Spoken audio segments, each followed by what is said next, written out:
الحمد لله رب العالمين والصلاة والسلام على رسوله محمد وآله وأصحابه أجمعين.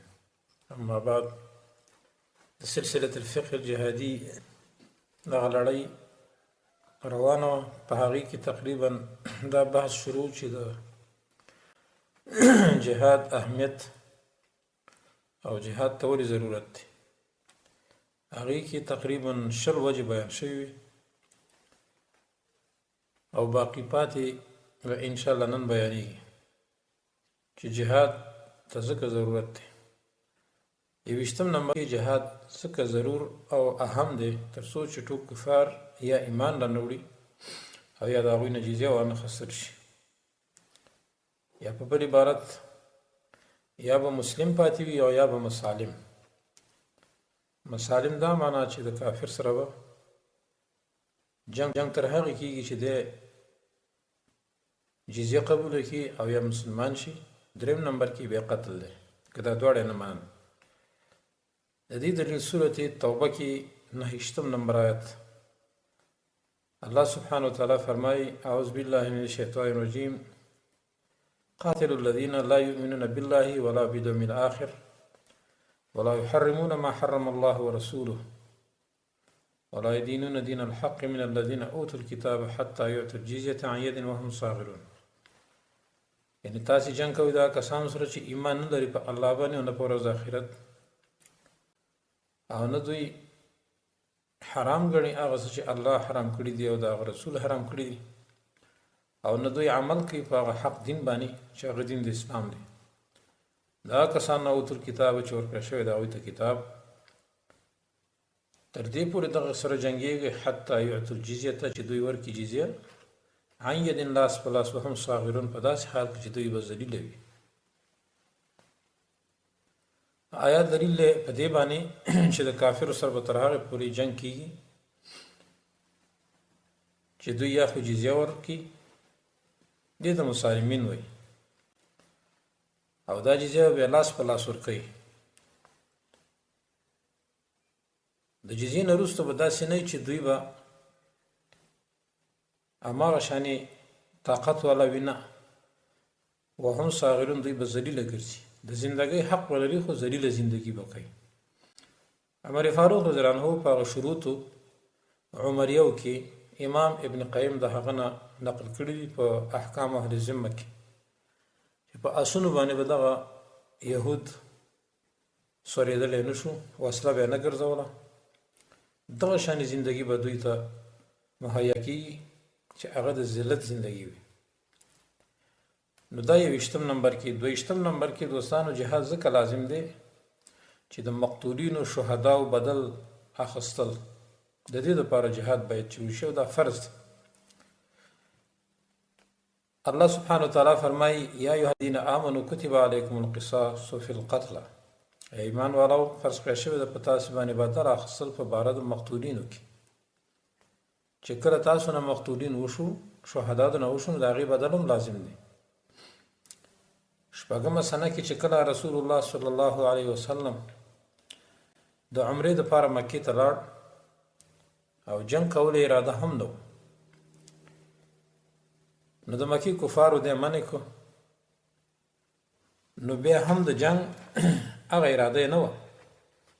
نو عثمان رضی الله عنه سفیر مقرر کړ چې ته ورشه مکې ته راشه. نو مکې والاو دې ایثار کړو او مدینې ته واپس پرې نه ښود. نو مسلمانانو وویل چې ګویا عثمان رضی الله عنه شهید شوی دی.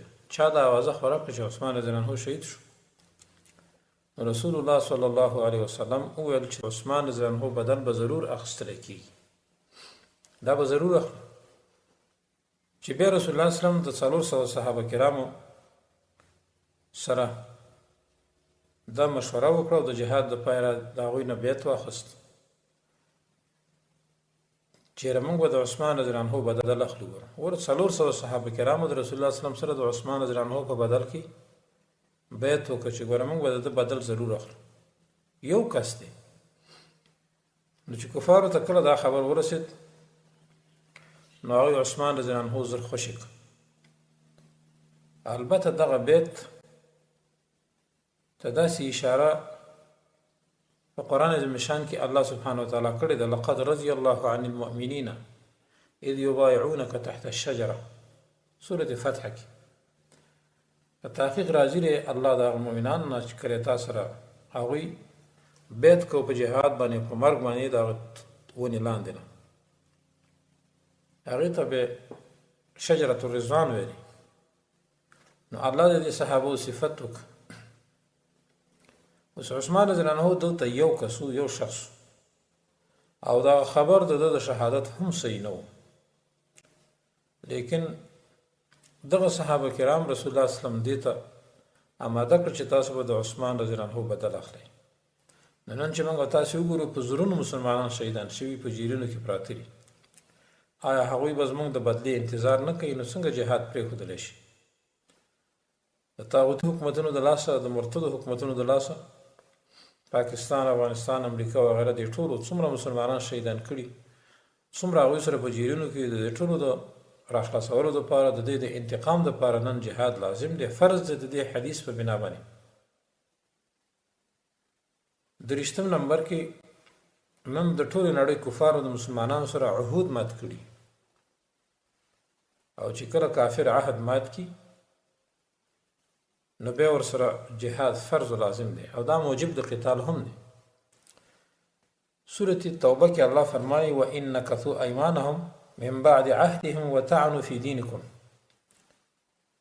فقاتلوا أئمة الكفر إنهم لا أيمان لهم لعلهم ينتهون. یعنی که دوی خپل هغه لوزونه او هغه عهود مات کړو وروسته د کولو نه، دوی دا وعده کړې وه چې موږ به ستاسو په دین طعن نه لګوو، موږ په لوز باندې به خپل هغه عهد جاري ساتو چې موږ به تاسو سره بې ایماني نه کوو. لیکن الله فرمایي وَإِن نَكَثُوا أَيْمَانَهُم، که دوی دغه عهود مات کړل وروسته د دوی د مضبوطولو نه، وطعنوا فی دینکم، او تاسو په دین باندې طعن لګو، نو فقاتلوا أئمة الکفر، بیا دغه د کفر ائمه وجنئ، ځکه انهم لا ایمان لهم، د دوی هغه قسمونه بیا صحیح نه دي، عهود یې صحیح نه دي، لعلهم ینتهون، دې دپاره چې دوی منې شي. نو داسې وخت کې جنګ کول لازمي دي، فرض دي، ځکه چې دوی عهود مات کړي دي او بل یې طعن لګولی دی په دین اسلام باندې. نن وخت کې چې موږ وګورو ټول مرتد او کفار دا په دین اسلام باندې طعن لګوي، مسلمانانو مجاهدینو ته قسم قسم هغه القاب ورکوي، کله ته وایي دا ترهګر دي، کله ته وایي دا دهشتګر دي، کله ته وایي دا ورانکاري دي. دا عین طعن دی په محمد رسول الله باندې، د هغه په صحابه کرام باندې. نو هر کله چې داسې خلکو سره جهاد فرض عین شو، جهاد کول لازمي شو، نو دې خلکو ته الله بشپږ بشارتونه ورکړي دي. څه وایي الله سبحانه وتعالی؟ قاتلوهم يعذبهم الله بأيديكم، دوی سره جهاد کوئ، الله به دوی لره عذاب ورکوي ستاسو په لاسونو باندې.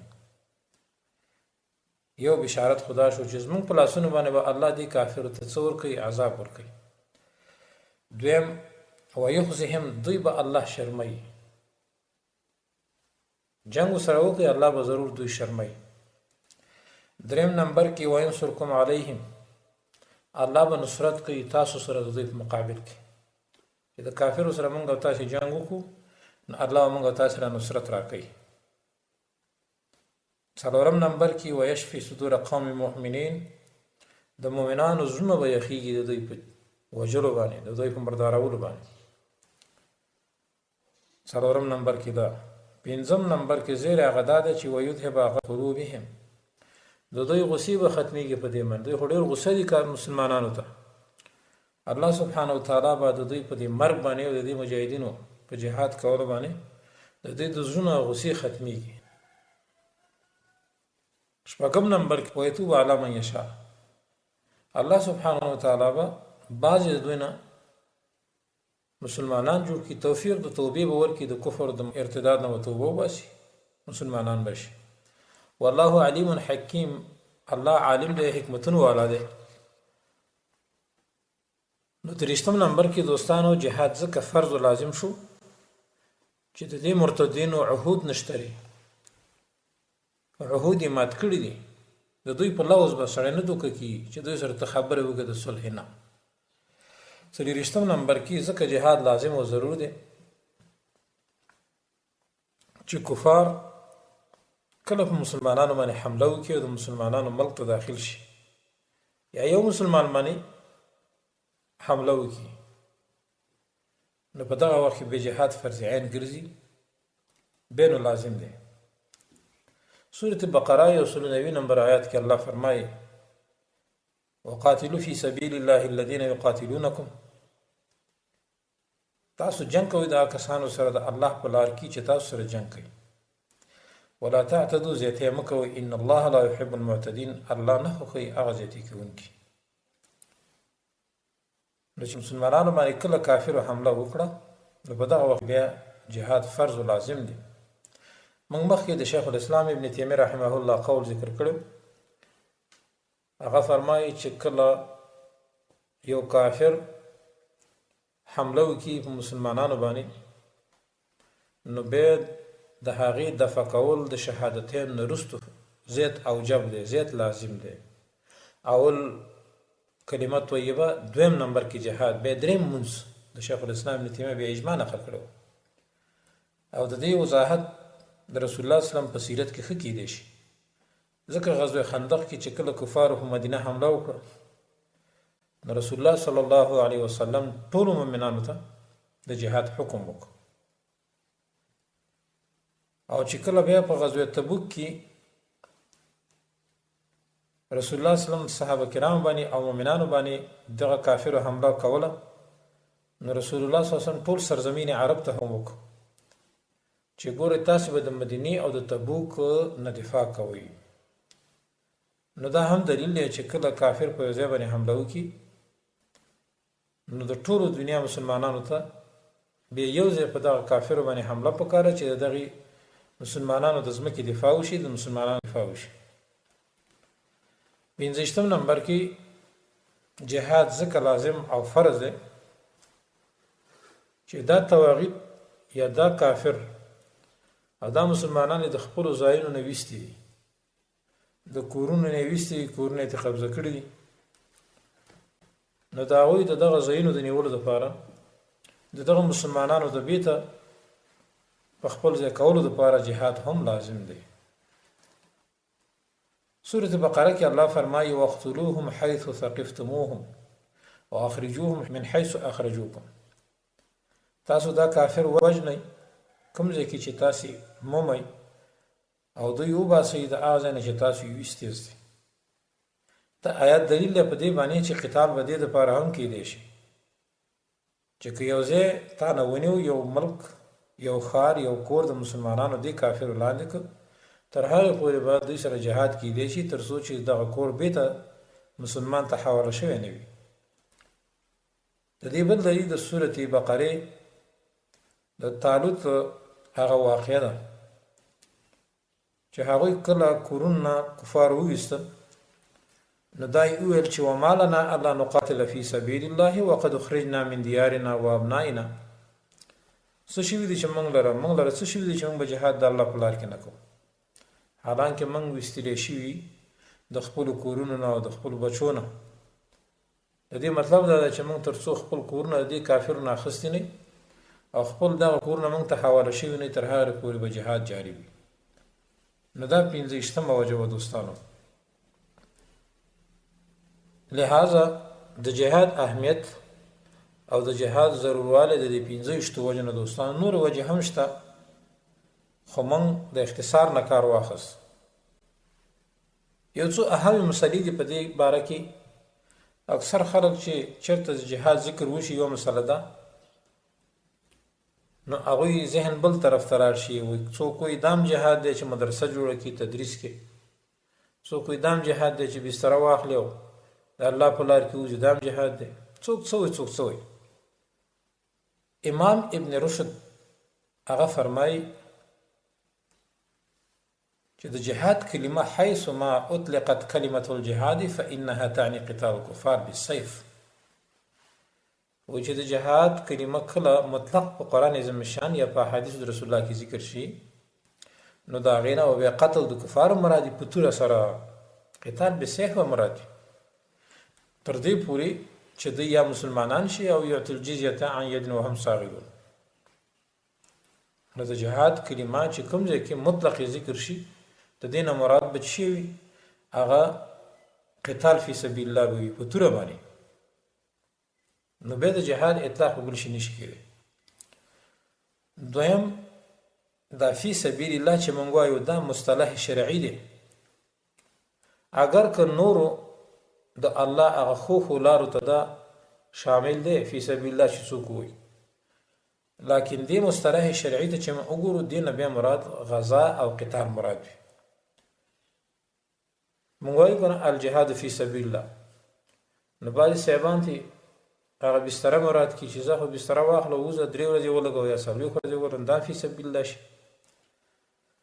او بعضې صاحبان چې کوم مرجفین او قاعدین مولیان په مدرسو کې ناست دي نو هغه ته زر واخلي مدرسه او درس تدریس دا هم جهاد دی کنه.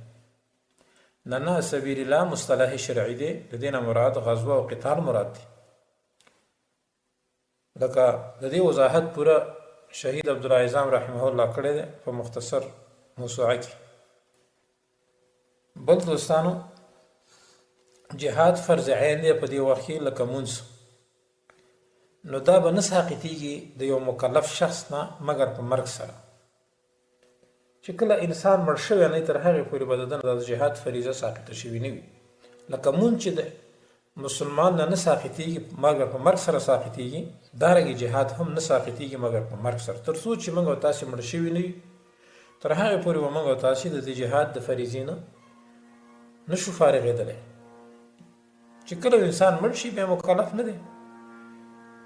بل دا چې جهاد یوازې د خلاصولو د افغانستان او د کشمیر دپاره نه دی. د بعضې خلکو ذهن ایسای دا جوړ کړی د چېرته د جهاد نوم واوري جهادي کشمیر او جهادي افغانستان دا اوسره موږ وانو چې دا هم جهاد دی دلته هم جهاد فرض عین کشمیر کې هم جهاد فرض عین هندوانو هم جهاد فرض عین خو دا خبره غلطه ده چې صرف کشمیر دپاره ته خو چې کشمیر کې جهاد کې کشمیر بنېږي او پاکستان مطلب دا چې ما کفر بیته کفر جوړ شي دغه جهاد خو صحیح نه دی دا خو د عیسی په لاره کې جهاد دی دا خو ځان مردارول دي.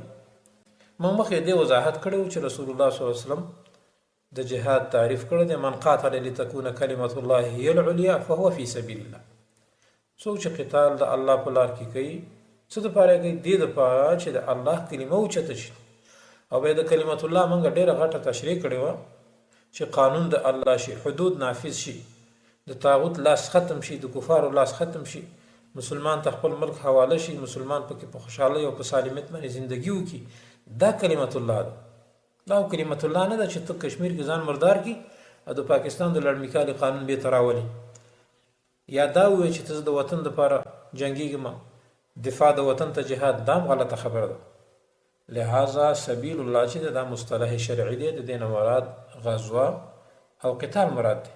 نو غرض مې دی چې جهاد فرض عین دی دا هیڅ کله سړی د دې نه نشي فارغېدی تر څو چې د مرګ راشي او جهاد یوازې د افغانستان او د کشمیر د خلاصون دپاره نه دی بلکې دا به علما لیکي چې بل هو مستمر فی کل ارض فیها الطاغوت چې په هر هغه ځای کې چې طاغوت وي دا جهاد به سره جاری وي وقاتلوهم حتی لا تکون فتنه ويكون الدين كله لله تر څو چې دین خالص الله لره شوی نه وي. امام ابن کثیر د آیات لاندې لیکلي دي چې که تر دې پورې که دین بعضې طاغوت لرو او بعضې الله لرو بیا هم جهاد کیدی شي تر څو چې دین خالص الله لره شوی نه وي. چې په ټوله دنیا کې خلافت اسلامي راغلی نه وي تر هغه پورې به جهاد جاری وي. نو یو دا مسله چې جهاد صرف د یو ملک د خلاصون دپاره نه دی.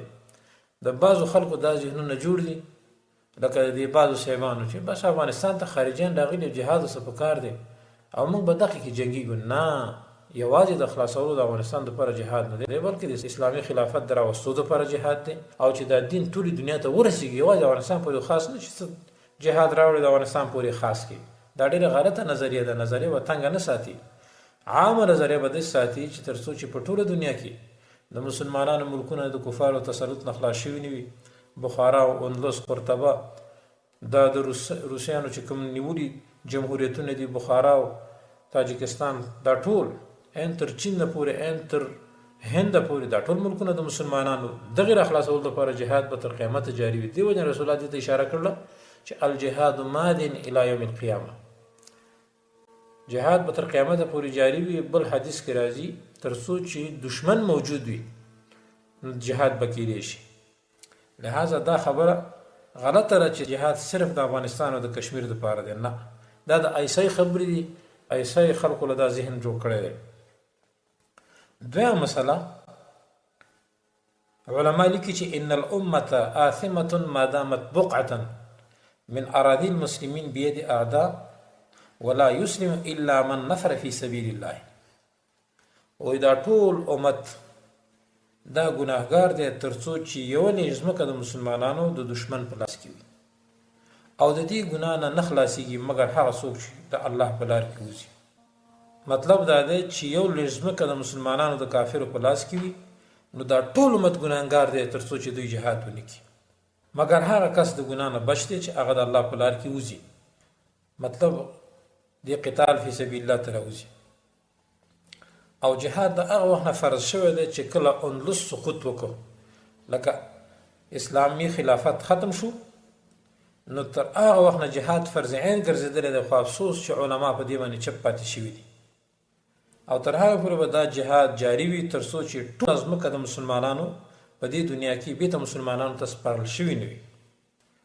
او هغه چا چې د الله په لار کې جهاد ونه کړ، نو ګورئ د الله سره به په داسې حالات کې دی ملاقات کوي چې دی به د یو فیضي ضایع کوونکی وي، لکه څرنګه چې تارک الصلات، تارک الصیام یا تارک الزکات. او بیا موږ دا خبره کړې وه که روژه وخوري دومره ضرر نه پېښوي، زکات ورنه کړي دومره ضرر نه پېښوي، که مونځ پرېږدي سړی پې کافر کېږي، خو دا ګناه انفرادي ګناه ده، په خپله تا ته نقصان دی، لیکن د جهاد په پرېښودلو کې ټول امت ته نقصان دی. نو دا یو اجتماعي ګناه ده، د دې نه ځان ساتل پکار دي. نو جهاد تر هغه وخته چې د اندلس سقوط شوی دی، خلافت عثماني ختم شوی، تر هغې نه وروسته جهاد فرض عین ګرځېدلی دی په دې ټوله دنیا کې. لیکن موږ افسوس په دې باندې کوو چې نن وخت کې یو سړی چې روژه د رمضان وخوري وایي هلکه دا فاجر دی، روژه خور دی. څوک چې مونځ پرېږدي وایي هلکه دا بې نمازه دی، تارک الصلات دی. خو موږ دا وایو چې تارک الجهاد ډېر سخت ګناهګار دی د تارک الصلات نه او د تارک زکات نه، ځکه چې د هغوی ګناه انفرادي ده، اجتماعي نه ده. د تارک الجهاد والا ګناه چې دا به هغه اجتماعي ګناه ده چې ټول امت ته پې نقصان پېښېږي. درېیمه مسله دا یاده کوي، ورکول د مال په دې وخت کې دا به د دې نه کافي کېږي چې یو سړی جهاد ته نه وځي، چې زه نه وځم خیره که مال ورکړم زه به بچ شم. نه، په دې باندې ځان پوه کوي. اکثر خلک یو څو روپۍ ورکړي، دا بعضې مالداره صاحبان ځان ته مجاهدین هم وایي، ځان ته ښه د عقیدې والا هم وایي، بس یو څو روپۍ مجاهدین ته راولي، یا مجاهدین بیا معاف کړي، بس اته واړه جنت وله ورکړي. په دې باندې ځان پوه کوي. دفع د مال په دې وخت کې مجاهدینو ته دا د سړي ذمه نه فارغوي.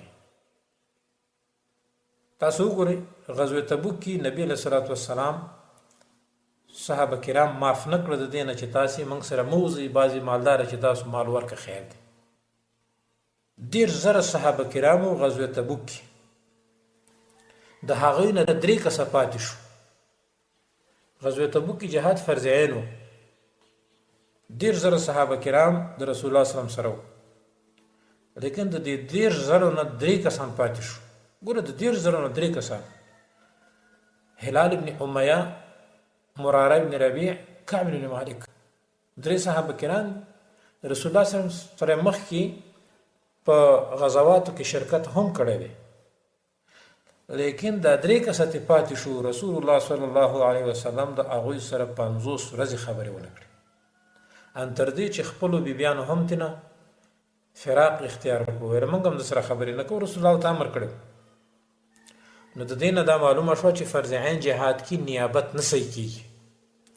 بعضې صاحبان مدرسو کې ناست دي که نه، او په مدرسه کې د ایسای په خوخه باندې بعض شیونه مجاهدینو ته ورکوي یې بس ورځه او جنګېږي افغانستان کې خو اخوا لنډ کافر ته هیر دی تور مرتد هلکه قاتل الذین یلونکم من الکفار الله وایي نږدې کافر اول مړ کړه نو په دې باندې خوشحاله چې مدرسه هم جاري ده او مجاهدینو سره کومک هم کوم او د کوره خو نه کوي د عیسی په لاس ورکول کېږي به مجاهدینو ته ورکوي دې باندې خوشحاله دی چې مجاهدینو سره کومک کوم او سیرت هم لولي د سیرت درسونه هم کوه نه ته د رسول الله سیرت ته وګوره 1,000 صحابه دي 3 کسان ته پاتې دي 50 ورځو سره خبرې نه کوي حتی چې بیبیانو هم ته تعلق اختیار کړ دا دلیل دی خبر چې فرض عین جهاد کې به نیابت نه صحیح کیږي که نیابت صحیح کېدله د کعب بن مالک مراره بن ربیع هلال بن امیه نیابت به صحیح شوی وی کنه ځکه دوی وریرونه یې تلي تر زامن یې تلي ټول تلي چې هلکه بس دی کنه لیکن رسول الله صلی الله علیه وسلم د دوی نه غوښتنه وکړه چې ولې پاتې شوي 50 ورځې د دوی سره صحابه کرامو خبرې ونه کړې رسول الله سره خبرې نه کولې ان تر دې چې کعب بن مالک رضی الله عنه صحابي دی هغه دومره خفه و چې هغه به وویلې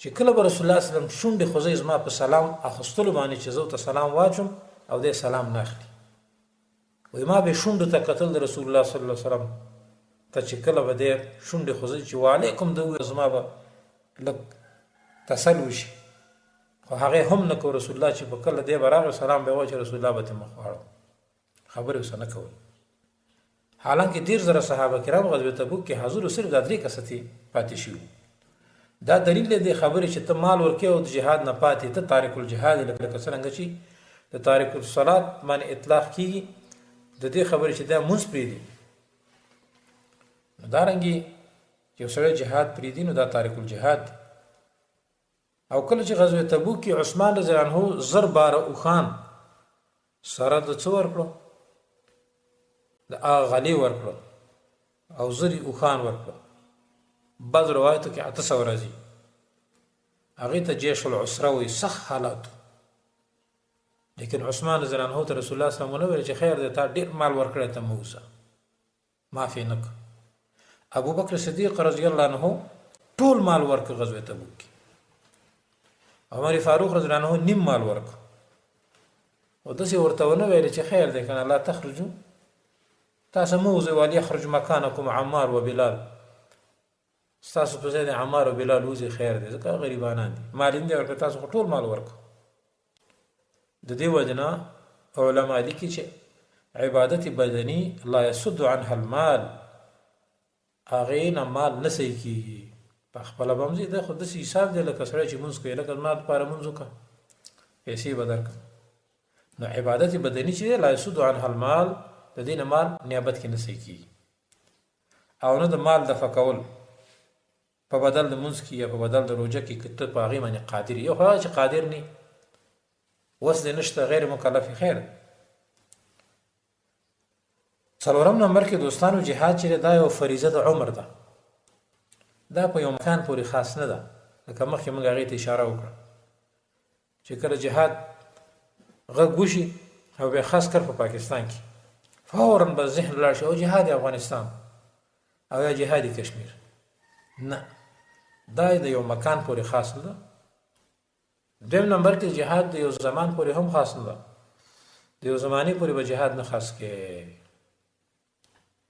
بعضې صاحبان مدرسه ووایي نو چې کله وړی او چوټۍ نه راشي نو وایي زه یې لاړ شو جهاد ته بیا داسې کوو چې دا منځونه په داسې وخت کې کوو چې د کله ښایسته موسم نور وخت یې منځونه پرېږدی چې کله ښایسته وخت راغی او لږ پسرلی وي هلکه وایي اوس به مونځ وکړو که نه عین دا همدا خبره ده دا ډېره خطرناکه خبره ده د یو مکان د یو زمان پورې جهاد خاص نه دی دوستانو دې ته فریضة العمر وایي دا د عمر فریضه ده دا جهاد چې دی دا داسې عمل دی چې یو کال د بل نه فارغوي چې ته نن د کال کې جهاد وکړې او بل کال کې بیا نه کې نو دا څو اهم مسایلو دا ډېر ضرور دی وجه نه دی د تنبیه په شکل باندې موږ د دې تذکره وکړه دویم موضوع دوستانو زموږ په دې نن درس کې هغه دا ده چې د جهاد انواع دي چې جهاد به د چا سره کیدی شي د مقاتلینو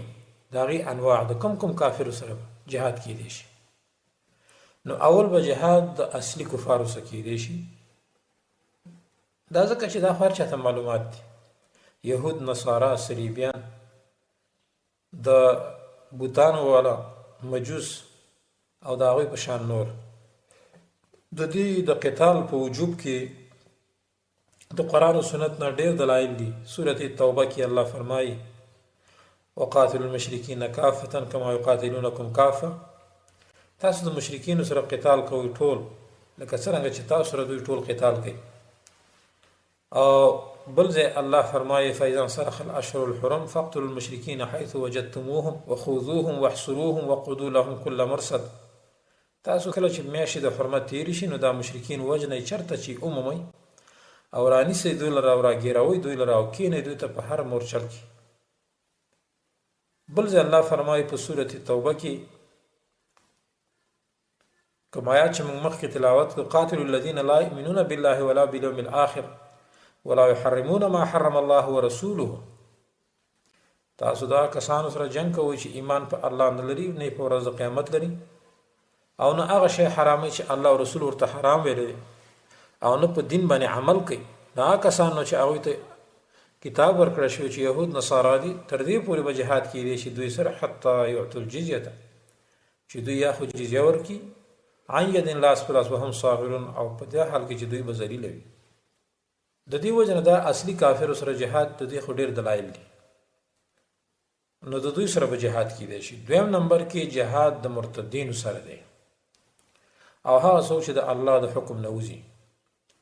بره خبره ده چې دا یو فرد وي او که هغوی حکمرانان او بادشاهان وي او که یوه ډله وي او یا یو ملک وي خو مرتد وي د هغوی سره به جهاد کیدی شي.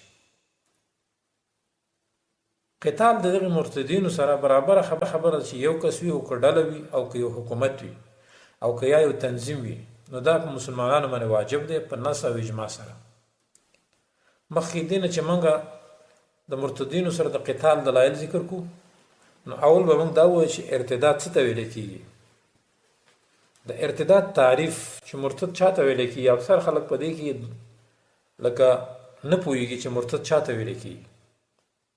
بعضې خلک داسې غلو کې چې هر چا ته مرتد وایي، بعضې خلک دومره تفرید کوي چې به هر مرتد ته مسلمان وایي. نو موږ چې د ارتداد تعریف تاسو ته وکړو نو بیا به پته ولګي چې مرتد چا ته ویلی کېږي. ردت په شریعت کې علما لیکي هي الخروج عن دین الاسلام، دا وتل دي د اسلام د دین نه الی غیره نورو دینونو ته بل دین اختیار کړي به اعتقاد زړه د مرتد شي عقیده دې وګرځي او قول په خوله باندې یو داسې وینا وکړي چې یاره دا جمهوریت خو ډېر ښه دی د اسلام نه اسلام خو ډېر تنګ نظري ده جمهوریت ته تقویت پکار دی چې جمهوریت برلاسه شي جمهوریت وده وکړي نو دا قولي کافر مرتد دی. او فعل قطعي یا داسې فعل وکړي داسې کار ته نه صادر شي چې هغه د ارتداد کار وي د مرتد سره نوکري او د مرتد دفاع کوي دې ته فعل ارتدادي وایي. صریح الدلالة على الكفر چې دا عقیده قول او فعل بستا صراحت باندې وي ښکاره به وي په کفر اکبر به دلیل وي. ممن د هغه چا نه به دا درې واړه صادر شوي وي ثبت اسلامه چې مخکې خو مسلمان وي که او بیا یا په عقیده کې کفر وکړي یا په قول کې یا په فعل کې دغه مسلمان دا کارونه وکړي د ارتداد نو دی به مرتد حسابېږي. خو دې سره یو شرط بل هم دی چې مانع شرعي نه وي. یو سړی دی چا ټوپک پې کېښود چې شبه ومنه د حکومت جمهوریت د اسلام وویوه نو دا بیا کافر نه دی مرتد نه دی ځکه د باندې اکراه شوی ده. د شرعي اصطلاح کې دې ته اکراه وایي دا مانع شرعي دی دې سړي ته به کافر نشي ویلی کېدی. الفاظ په دې تعریف کې یاد ساتل پکار دي. اوس که موږ دا ووایو چې هي الخروج عن دین الاسلام دا ردت وتل د دین اسلام نه نو چې یو سړی مخکې په اسلام کې داخل نه وي مخکې نه مرتد نو دا څوک چې اوس مرتدین دي دا اکثر مخکې نه مرتد او اوس یې کارونه وکړل لکه د اسلام په خلاف باندې دوی په ارتداد کې زیادت راغی او خو مخکې نه مرتد او چې کوم کارونه وکړه د امریکې سره موالات وکړه د مجاهدینو په ضد د طالبانو په ضد باندې راپاڅېدل د امن لښکرې جوړې کړې لکه د پاکستان حکومت نو د دوی په ارتداد کې زیادت راغی. دا 4 کاله نه مخکې مرتد وو، ځکه دوی قانون د انګریز منلې و، هغې ته یې فیصلې وړلې باقاعده، نو لهذا دوی مخکې نه مرتدین وو. خو په دې کارونو سره د دوی د ارتداد اضافه وشو. بلو موږ دا خبره وکړه چې به اعتقاد او قول او فعل یو سره د عقیده قول او فعل پیدا کی چې هغه د ارتداد نه دا مرتدی حسابي. د دې دا مطلب دی چې ارتداد هم په عقیده کې راتلی شي، هم په قول کې، هم په فعل کې. د بعض خلکو دا عقیده چې یو سره سره په زړه کې کافری، نو بس دا به کافری، یا یو سره په زړه کې مسلمان وي بس دا به کافی وي. لکه نن اکثر خلک د مرتدینو سره نوکران دي، د مرتدینو سره کارونه کوي، وایي مسله د زړه ده چې زړه د صفای پروا نه کوي، زړه کې ته زه کافر ویم. نه ردت لکه څرنګه چې واقع کېږي په عقیده باندې، دارنګې واقع کېږي په قول باندې او په فعل هم. قول دا معنی یو سړی د خولې نه د ارتداد الفاظ وباسي، اگر که زړه قصدیني وي دا به کافري. وروسته یو موږ ذکر کړو انشاءالله. لکه دا مطلب شو یو سړی د دې عقیدې د خلق مسلمانان دي، صحیح ده، دا امریکا خو کافر دي، دا موجوده طواغیت خو کافر دي، خو زه اوس نوکري کوم، زه د خپلې پیسې اخلم. نه، دا فعل د ارتداد دی. لکه څرنګه چې عقیده کې ارتداد راځي، قول کې راځي، نو په دې فعل کې هم راځي. احکام د دنیا چې چلیږي هر کله نو هغه په ظاهر باندې چلیږي. په دې کې یو مسله واورئ، هغه ده چې په ظاهر یو سړی د کفر سره وي نو دا به کافر حسابېږي، یو سړی د ظاهر کې مرتد سره وي دا مرتد حسابېږي. عقیده په دنیا کې د زړه سره تعلق لري، نو که یو سړی په زړه کې کافر هم وي خو ظاهر کې مسلمان دی، په ده باندې او په دې دنیا کې د اسلام احکام جاری کېږي. لکه په منافقانو باندې چې د رسول الله اسلام په زمانه کې د اسلام احکام رسول الله اسلام جاری کړو، ځکه په دنیا کې احکام په ظاهر جاری کېږي. عباس رضی الله عنه چې کله جنگ بدر کې ونیو، په ظاهر د کافر سره و، لیکن زړه کې مسلمان او صحابي او د رسول الله ترو، او رسول الله اسلام په احکام د کفر جاری کړو، ځکه په ظاهر د کفر سره. دا مسله ساتي. نو خلاصه خبره ده چې کوم معنی شرعي نه وي او یو مسلمان د اسلام نه وروسته پر ردت کې اخته شو، یا قولی یا فعلی او یا عقیدوي بغیر د معنی شرعي نه، نو دا به مرتد حسابېږي. امام ابن حزم رحمه الله به د مرتد تعریف داسې کوي: كل من صح عنه أنه ارتد عن الإسلام وخرج إلى دين حاشا دين الإسلام، ثم ثبت أنه ارتد عن الإسلام وخرج إلى دين كتابيين أو غير كتابيين أو إلى غير دين. وی هر هغه څوک چې د دنه ثابت شي چې د اسلام نه مرتد شوی دی او بل دین ته وته سوا د اسلام د دین، نو دا به مرتد حسابي، چې هغه دین د کتابین وي، یو څه يهودي شو، نصراني شو، او یا غیر کتابي وي، لکه جمهوریت ته لاړ، انتخابات یې ومنل، نو دا مرتد دی. دا ټول ارتداد دی. وجه دا ده چې دین اسلام نه دی. هر کله چې دین اسلام نشو، که هغه هر دین وي، نو دا مرتد وي. امام قلیوبی رحمه الله بیا د ارتداد تعریف داسې کوي چې هو قطع الاسلام بنیة او قول کفر او فعل سواء قاله استهزاء او عنادا او اعتقادا. ارتداد څه ته ویل کېږي؟ د اسلام نه قطع تعلق په نیت سره یا په یو قولي مکفره سره، د خولې نه یو داسې الفاظ ووتل چې هغه د اسلام خلاف، نو دا به مرتد وي. یا داسې فعل وکړ چې هغه د اسلام خلاف، دا به مرتد وي. وایي برابره خبره ده چې دا قول او یا دا فعل او یا دا عقیده د استهزاء کړې وه، یا د وجه د عناد او د ضد نه کړې، او یا د عقیدې نه کړې، یا د غیر د عقیدې نه، خو دا سړی کافر مرتد دی.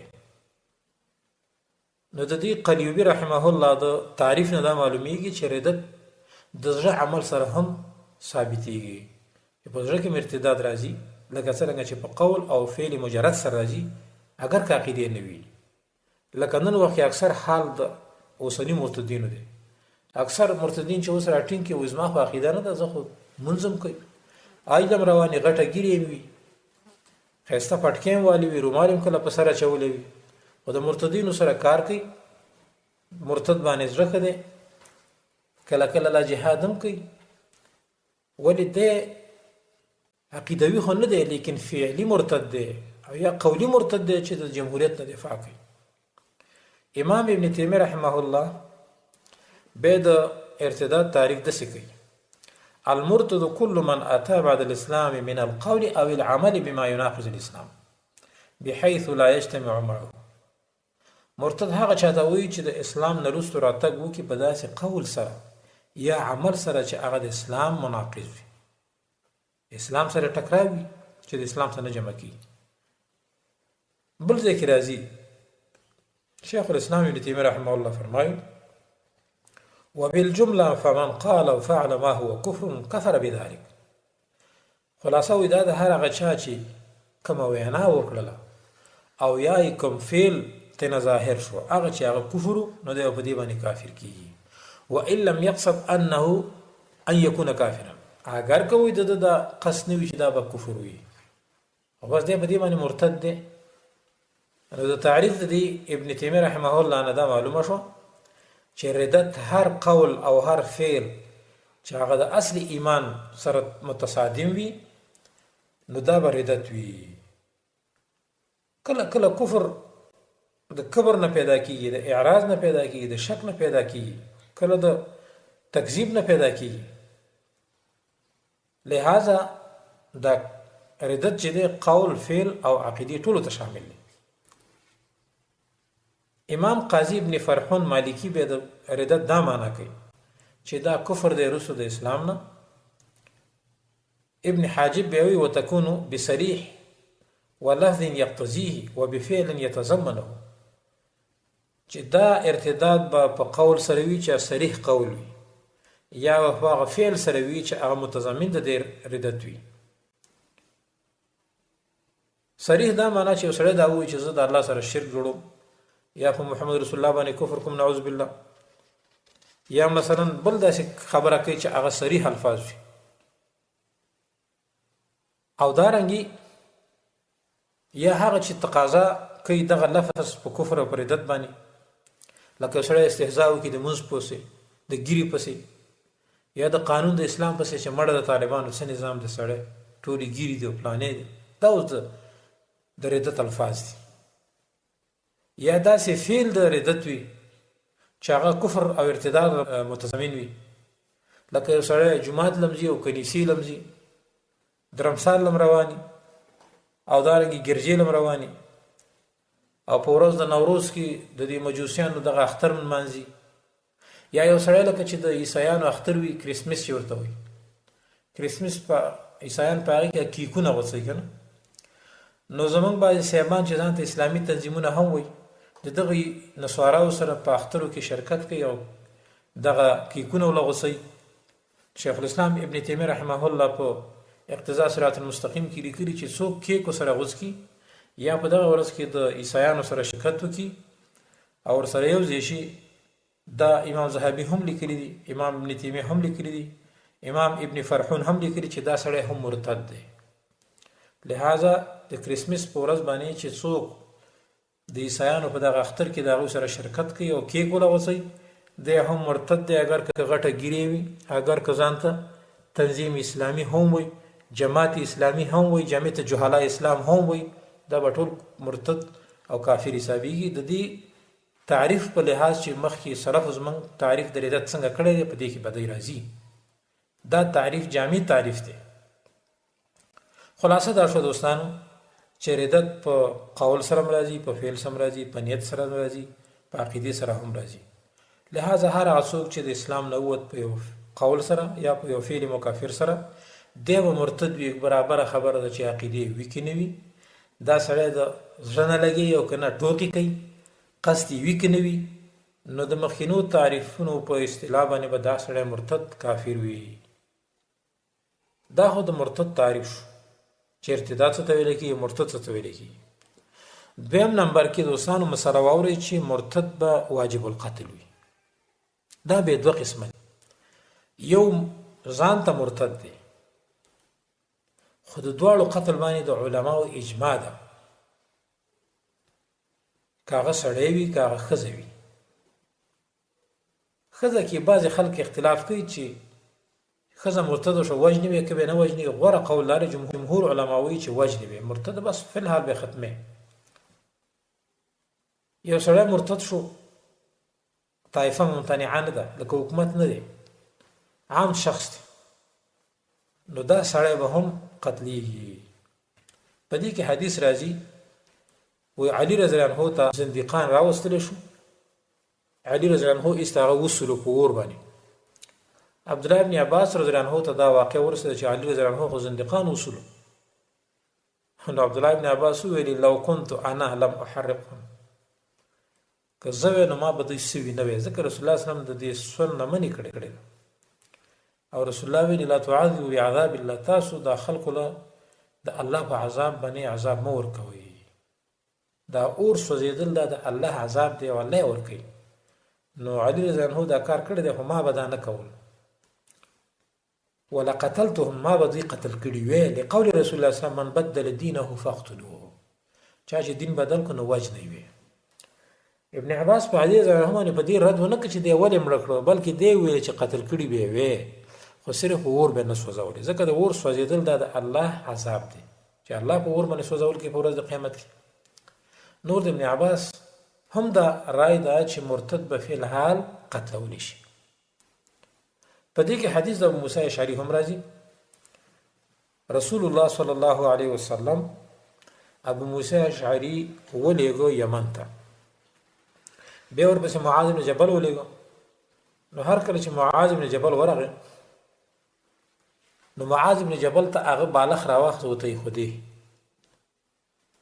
نو معاذ بن جبل ته دی ابو موسی اشعری ویل چې کینه کنه. نو د ابو موسی اشعری سره یو مرتد لاسونه تړل شوي پروت. معاذ رضی الله عنه دی ابو موسی اشعری ته ویل چې ما هاته دا څه شی دی؟ نو دی ابو موسی اشعری رضی الله عنه ورته ویل چې دا کان یهودیا فاسلم ثم تهود، دا هو يهودي و اسلام راوړو بیت يهودي شو مرتد. نو ابو موسی ورته ویل چې اجلس کینا. معاذ رضی الله عنه ورته څو لا اجلس حتى يقتل، تر هغه پورې زه نشم کېناستی چې دی قتل نشي. مرتد ته بدون هم نه ګوري. زمونږ طالبان او مجاهدین ورونه دي مرتدینو ته ډېر صبر کوي. معاذ کینی نو رضی الله عنه تر هغه پورې زه نه کینم ای ابو موسی چې دا دې وجلی نه وي، ما څه لکینې حتی یقتل. قضاء رسول الله صلی الله علیه وسلم دا د رسول الله فیصله ده چې دې ته به نه ګوري. قالها 3 مرات، دا خبره 3 وارې وکړه. فامر به فقتل، بس امر وکړه شو دی مردار. بخاری مسلم احمد ابو داود ټول کې د حدیث شته. پر روایت د احمد رحمه الله کې راځي وی قضاء رسول الله صلی الله علیه وسلم د وجه د فیصلې د رسول الله صلی الله علیه وسلم نه انه رسول الله صلی الله علیه وسلم فرمای من رجع عن دینه، بل روایت کې او قال بدل دینه فقتلوه، چا چې دین بدل کو هم مړی کېږي به ورته ګورئ. ما دا حدیث هم دلیل دی چې مرتد تبا یو سکند هم نه ګوري، وجنې به. بل حدیث د عثمان او عبد الله بن مسعود رضی الله عنهما کې راځي، رسول الله صلی الله علیه وسلم فرمایي چې د مسلمان وینه حلاله نه ده مگر په 3 کارونو سره د هغه وینه حلالېږي. یو رجل کفر بعد اسلامه، یو سړی مسلمان دی خو وروسته کفر وکړ کافر شو. بل سړی د زنا وکړه، واده کړي سړي زنا وکړه، واده کړي ښځه زنا وکړه، دا به وجني، د وینه حلاله ده. یا یو سړی قتل وکړ بل مسلمان قتل کړ، نو دا به وجني. نو دې حدیث کې غرض موږ دا چې رجل کفر بعد اسلامه مرتد دی او مرګ فل حال پکار دی. عبد الله بن عباس فرمای عبد الله بن سعد بن ابي السرح دا مخکې صحابي د رسول الله صلی الله علیه وسلم کاتب الوحی، وحی به لیکله، شیطان اوخیوله لاړې سه کفارو ته وتښتېد، مکې ته لاړ. رسول الله صلی الله علیه وسلم امر وکړ چې دی به قتل کړی شي. هر کله چې فتح د مکې وشوله رسول الله صلی الله علیه وسلم امر وکړ چې دی به قتل کېږي. دی منډه کړله د عثمان بن عفان رضی الله عنه ته پناه یوړه. نو هغه ست پناه ورکړه. حدیث کې راځي فتح د مکې کې چې د عثمان رضی الله عنه نیولې او راوست رسول الله ته کین نور صحابه ناس دي. نو رسول الله د سترګو په اشاراتو کې د صحابه ته ویل چې دا مړ کړي. ښکاره خو ویل نه شو چې عثمان رضی الله عنه راوست او درې واري نظر رسول الله هم داسې واچول خو صحابه پین شو. اخر کې عثمان رضی الله عنه رسول الله ته وی چې د اسلام قبول ک بیا نو به قبول کو. به رسول الله صلی الله علیه وسلم ویل چې ما تاسو درې واري اشاره وکړه سره قتل کړي. نو صحابه د الله رسول تا هم ته د اشاره لګه مضبوطه کړې وې کنه. رسول الله صلی الله علیه وسلم تاسو پوه نه شوي ما تاسو اشاره وکړه او بس به د اسلامي قبول کو. د عبدالله بن سعد بن ابي سرح نه دی معاف کو. نو دا هم دلیل دی خبره چې مرتد د معاف کېدل نه دی. بعض خلک یې معاف کیږي. بل حدیث کې راځي وي فتح د مکې چې کله شوله نو عبدالله بن سعد بن ابي سرح عثمان رضی الله عنه کړه پناه واخسته. نو درا رسول الله صلی الله علیه وسلم ته داسې ودرو ویلي اې د الله رسول د دې عبدالله بن سعد سره بیت وکړه. رسول الله صلی الله علیه وسلم چې نظر ته تور واړو درې واري ته وکتل نو په هر وار کې به انکار کو چې د سره زه بیت نکوم. نو به درې وار نه رسول چې اورته ویلي خیر د سره بیت وکړه. نو به بیت سره وکړه. بهرحال مرتد د معاف کېدو نه دی. د حدیث دلالت په دې باندې کوي. دریم دلیل دوستانو هغه د انس بن مالک حدیث دی د مرتد په قتل باندې. رسول الله صلی الله علیه وسلم چې کله فتح د مکه کې مکې ته داخل شو او په سر باندې هغه د اوسپنې ټوپۍ وه.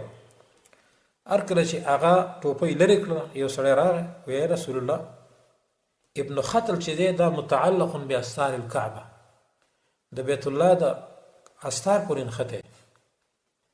یو داو دوه نور جنکۍ وي. رسول الله صلی الله علیه وسلم چې دا به نه پرېږدي ځکه دوی د اسلام ډیره حج و بیان کړی ده. دوی به په شعرونو کې دغه زنانو او د بعضو مرتدینو په شعرونو کې د اسلام او د رسول الله صلی الله علیه وسلم او د صحابه کرامو سپکاوی به کو. رسول الله وی دا به نه پرېږدي. نو دا دلیل دی خبره چې میډیا والا اخبار والا ټي وي والا چې د مجاهدینو د طالبانو څخه خبرې کوي په یو وخت کې معاف کېدو والا نه دي. نو چې مکه فتح وشوله رسول الله صلی الله علیه وسلم راغی صحابه وته ویلي چې ابن خطل خو ننوتې بیت الله ته د کعبه هغه ستاري نیولې دي. رسول الله صلی الله علیه وسلم ورته ویلي فقتلوه مړی کړئ ورشي. بخاری مسلم کې حدیث دی. دلته هم پرې نه دی ځکه ابن خطل مخکې اسلام راوړ بیا مرتد شو او مشرکینو ته پناه وړو. رسول الله صلی الله علیه وسلم وینه زکات شي کړله مباح کړله مرداري. نو دا دلیل دی خبره د آباد خلکو کنه چې په جمعاتونو کې تاسو دماکي کوي. دا بیت الله به ډیره بهتره یو کنه دا عام جمعاتونه د مرتدینو جمعاتونه. نو لهدا کده دغه مرتدو کاغه افغاني وي کاغه پاکستاني وي کاغه بل مرتد وي په جمعات کې دی لاندې کې وجنه اوس دی په بیت الله کې مړ کنه د بیت الله عزت دی د جمعات عزت دی. دا دلیل دی خبره چې مرتد په جمعات کې هم وجنه په جنازګاه کې به هم وجنه چې بیت الله ته نه وته هم به وجنه او چې مرتد شوی په یو ځای کې به پرې کېدنه. جرير رضی الله عنه فرمایي ما د رسول الله اوریدلی اذا ابق العبد الى الشرك فقد حل دمه. کله چې یو بنده مسلمان او اسلامي راوړي او شرک ته وتښتید بس به وینه حلاله ده. د دې وجه ابن عباس حدیث کې راځي یو لون صحابي دی داغه یو وینځوا نو رسول الله ته به کنځلې کولی باندې خبرې به کولی. نو د لون صحابي ته ویل چې غلی شوه رسول الله په خبرې مکو. هغه غلی نشو. بل یو شپراله چې هغه کنځلې کولی او دیو ته ویل چې غلی شه. دا لون صحابي نو اخر بل ورځ ویل نه غلی کیږي ویل نه همداسې په خېټه ته چاړه ورخه کړه مردار کړه. نو هر کله چې سبا شو رسول الله صلی الله علیه وسلم ته دا تذکره وشوله حتی چې د هغه په خېټه کې ماشوم هم واغم تیر ووت. هغه صحابي نور خو څه نه لیدل بس په خېټه واله وته ورته رسول الله ته خبرې کړه. ساده چې رسول الله دا خبر اوشو چې د صحابي د کار کړی دی دا وینځه وجلې ده فعل ما فعل. نو دا ړوند صحابي راغی سبا ته رسول الله صلی الله علیه وسلم ته، حتی چې رسول الله په مخ کې کېناست، ویل ای د الله رسوله انا صاحب هذه بادار یم، دا زما وینځه وه، تا ته به یې کنځلې کول او دارنګې ستا دین ته به یې کنځلې کولې، اسلام ته یې کنځلې کولې. نور مې ورته زړه ټینګ نه شو، ما ته ډېره ګرانه هم وه، لیکن دغه شپه یې کنځل وکړه او ما پې داسې کار وکړه حتی قتلتها. رسول الله صلی الله علیه وسلم صحابه کرامو ته وویل الله خبردار ګواه شئ چې ان دمها هدر، وینې مباح ده، بس پرېږده مرداره شو ښه شو. دا دلیل دی خبرې چې د مرتد که هغه یو کس وي هم مرګ جایز دی او عام سړي ته هم جایز دی. دا بعضې خلک وایي که نه وایي زموږ دا کار نه دی چې موږ پلانې مړ کړو مرتد شوی دی، زموږ یې څه. اوس دا ړوند صحابي دی د رسول الله نه بغیر دا ښځه مړه کړله، دې ته رسول الله نه وایي دا کار وکړه، خو وروسته صحابه کرام وایي خبردار اشهدو تاسو ګواه شئ چې ان دمها هدر، د دې وینه مباح ده. دا دلیل دی خبرې چې مرتد دې چېرته لیده په خپله هم وجلی شي انفرادي شکل سره. هر چې جماعت د مرتدینو دی چې د هغوی دپاره شوکت وي یا هغوی دپاره طاقت وي، نو هغه بیا څنګه وجني. حدیث انس رضی الله عنه کې راځي عقل او عریانه قبیلې وي دوه، رسول الله صلی الله علیه وسلم ته راغلي مدینې ته، او د مدینې هغه هوا یې په ځان سمه رانله او خبرې د اسلام هم کولې، وایي موږ مسلمانان او موږ داسې او موږ داسې. څه مریضان شو، رسول الله صلی الله علیه وسلم ورته امر وکړ خیر دی هلکه وایي دا اوښان واخلئ، د دې پیمس کوي او د دې د خېټې پړسېدلې وي د دې کسانو، وایي د دوی به میتیاز هم وڅښئ ځکه دې کې شفا ده د اوښانو په دې میتیازو کې. نو پی به هم تسکل او دغه میتیاز هم څکلې، هغه یې ښه شولو، چې ښه شولو ځان له شپون مې د دې اوښانو. نو بله ورځ چې دوی ښه شو، دې ظالمانو داسې کار وکړو چې دا شپونکی یې مړ کړ، شهید یې کړ، ویست یې د اوښان ترې واخیستل. سلمه ابن اکوع رضی الله عنه ورپسې ورمنډ کړل او هغه ټول مړه کړل او اوښې ترې واپس ستانې کړې. داسې په بد حالت یې مړه کړه، مرګ یې داسې شو چې نور ته یې وغورځول او سترګې هم ترې راویستلې، چې کوم کار یې په دغه شپونکي باندې کړی و داسې کار یې دوی سره وکړ. نو دې کې دوه خبرې ثابتې شوې، که یو ډله مرتده شوه نو هغه ډله هم ځان ته وجلی شي. لکه سلمه ابن اکوع ته رسول الله نه ویل چې ته لاړ شه پسې مړ یې کړه، ځه بیا وروسته رسول الله خبر شو. او بله کې بهترینه مسله دا راووته چې امام یا خلیفه د وخت نه وي نو هم جهاد پکار دی، چې جهاد ته ضرورت دی. ته وایې ولې؟ و سلمه ابن اکوع چې دوی پسې منډه کړه، رسول الله په مدینه کې ناست خبر نه دی، خو دوی داسې کار کړی چې د اسلام خلاف کار یې کړی و، نو هغه ورپسې لاړ، هغه یې مړه کړه. بل حدیث د ابو هریره کې راځي رسول الله صلی الله علیه وسلم چې کله وفات شو او ابو بکر صدیق رضی الله عنه څه شو خلیفه شو او اکثر عرب مرتد شو. ابو بکر صدیق رضی الله عنه چې کله د دوی د جهاد اراده وکړه چې دوی سره به جنګ کوم، بعضې قبیلو زکات نه ورکوه، منکرین نه و، وی ای ابو بکر الله خو رسول الله ته ویلي چې خذ من اموالهم صدقه، د دوی نه زکات اخله، تا ته خو نه دي ویلي که نه، ګوره مولیان پکې وو. شیخ الاسلام لیکلي چې په نورو شعایرو د اسلام باندې دوی ملتزمین او عاملین او عمل یې پې کوو، صرف زکات کې دا مسله وه. ابو بکر صدیق د جهاد اراده وکړه. عمر فاروق رضی الله عنه ابو بکر ته وایي کیف تقاتل الناس، ته د خلکو سره څنګه جنګ کې؟ وقد قال رسول الله صلی الله علیه وسلم، رسول الله صلی الله علیه وسلم ویلي دي امرت ان اقاتل الناس، ما ته امر شوی چې زه خلکو سره جنګ وکړم حتی یقول لا اله الا الله، تر دې چې دوی لا اله الا الله وایي. فمن قال لا اله الا الله، چا چې لا اله الا الله ویل نو عصم مني ماله و نفسه، معنی مال او نفس بچ دی کنه، الا بحقه، مگر په حق د اسلام سره، و حسابه علی الله، نور حساب په الله باندې. او دې خلکو خو کلمه ویلې ده، منځونه کوي، روجي نیسي، صرف زکات کې مسله ده، ته ولې د خلکو سره جنګ کې؟ لکه د اوسني مرتدین هم دا خبره کوي که نه چې موږ خو کلمې وایو. پرویز مشرف مرتد هم مایل تللی و خلکو ویل ګوره مسلمان دی که نه، حج کوي. ابو بکر صدیق رضی الله عنه عمر فاروق ته څه وایي؟ والله لاقاتلن من فرق بين الصلاه والزکات، قسم په الله چې هغه څوک د زکات او د منځ په منځ کې فرق کوي دا به زه وجنم، جهاد به وسکم. ان زکات حق المال، ځکه زکات هم حق د مال دی. والله قسم په الله لو منعوني عقالا كانوا يؤدونها الى رسول الله، قسم په الله که چېرته دوی موږ نه د اوښ یو پړی په زکات کې منې که که نه چې رسول الله ته یې ورکوو، لقاتلتهم على منعه، موږ به د دې پړي په نه ورکړه باندې جنګ دوی سره کوو. عمر فاروق رضی الله عنه ورته وایي فوالله ما هو الا ان رايت الله، قسم په الله چې ما وی الله ولد قد شرح الصدر ابي بكر للقتال فعرفت انه الحق، چې ما ولید چې الله د ابوبکر صدیق سینه کولاو کړی د جهاد ته، ما وویل چې دا خبره حق ده. دا دلیل دی خبرې چې څوک د اسلام د یو شاعرې نه منکر شي هم قتال سره واجب دی، مرتد دی. او بل پکې دا مسله راووته چې زکات څوک نه ورکوي هغې سره قتال واجب دی، مرتد دی. ځکه ابوبکر صدیق بیا ښځې وینځې کړي او کسان یې ولمړه کړو. حافظ ابن حجر رحمه الله د دې حدیث په شرح کې لیکي من بدل دینه فاقتلوه، چا چې دین بدل کړو نو مړ یې کړئ. وی واستدل به على قتل المرتدة كالمرتد، وی دا دلیل دی خبرو چې هغه ښځه به هم وژني لکه څرنګه چې سړی مرتد شي هغه وجلی کېږي. او په دې کې رد دی په احنافو باندې. احناف وایي ښځه چې مرتده شي نه به یې وژني، ځکه وایي حدیث کې راځي چې رسول الله د ښځو د قتل نه منې کړې ده.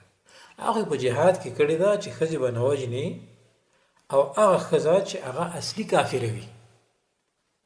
ابن حجر اسقلاني لیکي وایي د حدیث کې چې کوم منع راغله چې تاسو به زنانه نه وژنئ هغه اصلي کافره مراد ده، چې کوم د جنگ سره تعلق نه وي. کومې ښځې چې جنگ کوو هغه هم په اتفاق سره بیا واجب القتل ده. ځکه رسول الله صلی الله علیه وسلم په یو جنگ کې ښځه ولیده چې مړه وه پرته وه، ویل دا ولې؟ ویل دا خو د قتل والا نه وه، ولې مړه کړه؟ ځکه دی خو جنگ نه کوو که نه. نو احناف دغه دلایل وایي، خو لیکن د احنافو دا دلیل کمزوری ځکه دی چې هغې نه اصلي کافره مراد ده، بل هغه ښځه مراد ده چې هغه مقاتله نه وي او مرتده چې د ارتداد په هغې کې ثابت شي نو بیا واجب القتل له ډېر دلایل په دې باندې شته.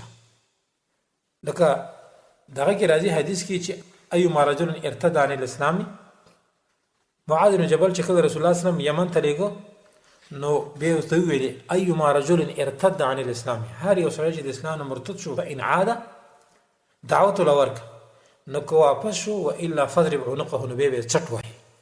بیا ورته وویلې وايما امراه ارتدت عن الاسلام، کومه ښځه چې د اسلام نه مرتده شوه فدعها دعوت ته ورکه، فان عادت که چېرته د اسلام ته واپس راله صحیح شوه، والا فضرب عنقها، نو بیا به څټ وهي. د دې حدیث سند حسن دی. دا دلیل دی خبرې چې ښځه مرتده کېدی شي او بل ښځه هم واجب القتل لکه څرنګه چې سړی واجب القتل دی. لہذا نن درس زمونږ همدومره، سبا به انشاءالله د مرتد په حق له نور احکام دي چې هغه به پوره وضاحت سره انشاءالله بیان کوو. هذا واخر دعوانا ان الحمد لله رب العالمين وصلى الله تعالى على خير خلقه محمد وآله وأصحابه أجمعين.